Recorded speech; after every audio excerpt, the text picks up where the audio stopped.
I mentioned this last night, and I feel compelled to mention it again.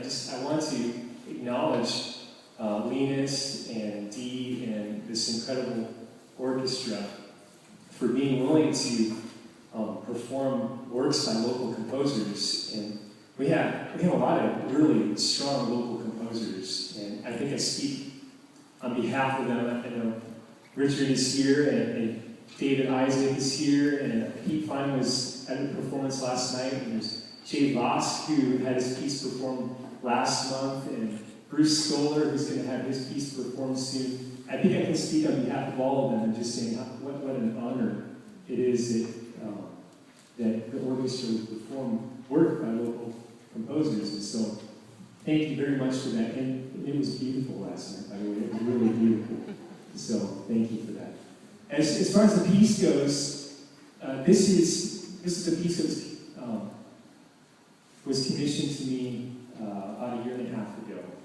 And it was commissioned by an event called Beyond. And the purpose of Beyond was to develop a day-long activities, events to commemorate the one-year anniversary of the January 8th shootings. And I was thinking, even as we were driving over here today, and it just hit me that this was less than a mile down the road from here. And there may be some of us in here who were very closely affected by what happened just under 2 years ago. Well, we performed this piece for the closing ceremony. And as I was going through the process of developing this, I found myself going back to thinking about that day and processing through that. And as I'm processing through, the thought that kept coming back to me was, here's this thing that happened, and we're faced with a moment of great evil. We can call it that, and it was. We're faced with this moment of great evil.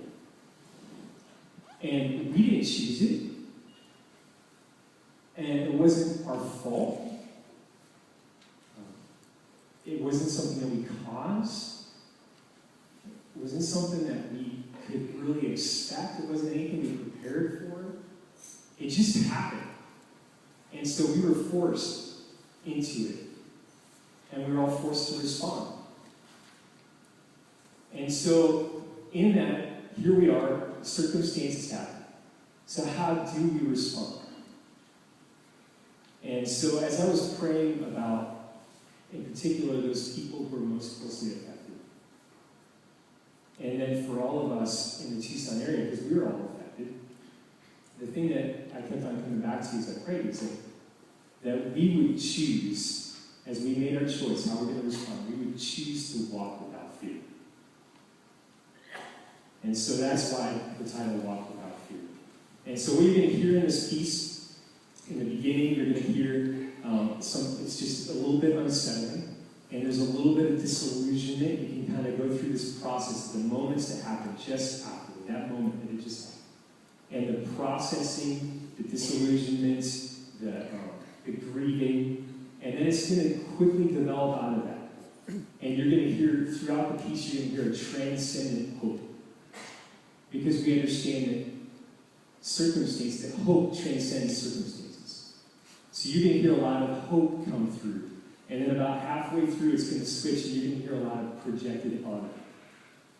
And we honor those people who are the families, the victims, those who are closely affected. We give honor. And even today, as we pray for an officer who was shot earlier and is in critical condition, we give honor. And hope transcends other circumstances. So this is Walk Without